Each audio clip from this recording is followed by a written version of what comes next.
On croit connaître l'histoire du Far West, les cow-boys, les chercheurs d'or, les légendes à la gâchette facile. Mais une autre histoire s'est écrite dans la poussière des grandes plaines, discrète, oubliée, celle des Juifs du Far West.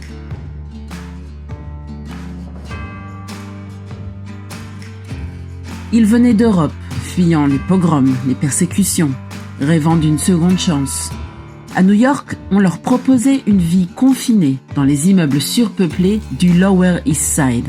Mais certains ont choisi l'inconnu, l'immensité, l'Ouest. Ils sont devenus commerçants, bâtisseurs, pionniers. Lévi Strauss, visionnaire, invente le jean rifté pour les mineurs.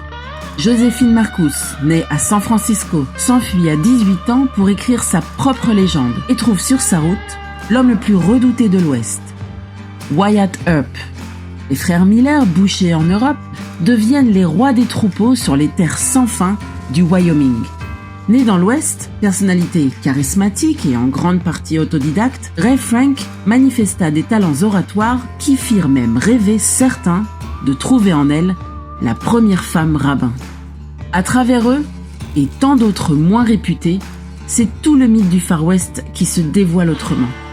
Une histoire d'immigration, de courage, d'intégration sans renoncer à ses racines. Une histoire où survivre, construire, transmettre était leur vraie conquête et non pas seulement une épopée de cow-boys.